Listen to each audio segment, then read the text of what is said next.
The Brother AI Drawing. David mendengar kabar angin tentang apartemen barunya berhantu, tetapi dia menganggap semua itu sebagai omong kosong. Ia adalah tempat yang bagus, dan dia bertekad untuk tidak membiarkan hal-hal tahyul merosakkannya. Segalanya baik-baik sahaja sehinggalah satu saat. Pada mulanya, gangguan yang dialami kecil. Kunci-kuncinya hilang hanya untuk muncul semula di tempat yang pelik. Pintu peti sejuk dibiarkan sedikit terbuka, dan pinggan mangkuknya selalu tidak di tempatnya. Dia menggelengkan kepala dan menganggapnya sebagai kealpaan atau kesilapan biasa. Tetapi kemudian, suatu malam, David terjaga dengan satu sensasi yang membuatnya membeku ketakutan.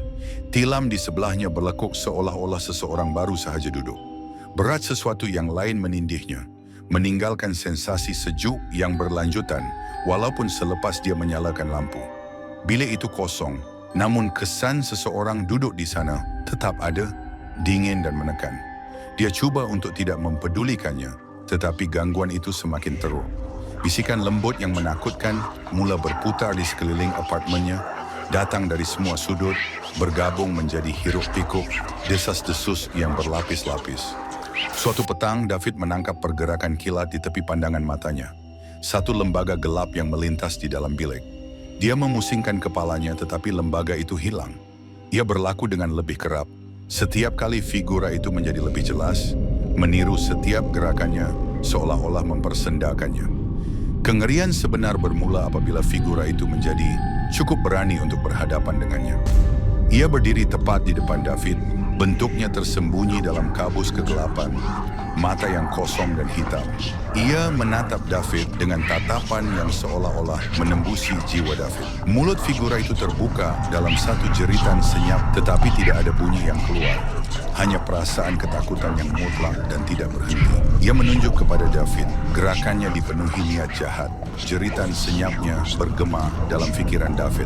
Apartemen itu menjadi penjara ketakutan yang tidak berkesudahan. Kehadiran lembaga itu menjadi semakin agresif. Bisikannya berubah menjadi deraman yang dalam dan bergema di dinding. Tidak cukup tidur dan patah semangat, David merasa terperangkap dalam mimpi buruk yang tidak berpenghujung. Figura itu mengikutinya kemana sahaja dia pergi, sentiasa mengintai dari tempat yang tidak kelihatan. Tatapan dinginnya sentiasa ada. Dalam keadaan terdesak, David melarikan diri dari apartemen pada tengah malam, meninggalkan segala-galanya di belakang. Bayangan dan bisikan yang menghantui mengikutinya keluar dari pintu, tetapi ketakutan tidak pernah benar-benar meninggalkannya. Dia akan selalu ingat mata dingin dan kosong, serta jeritan senyap yang telah mengubah rumahnya, yang suatu ketika aman menjadi satu dunia ngeri, tidak berpenghujung. Ikuti The Brother AI Drawing untuk lebih banyak kisah menarik.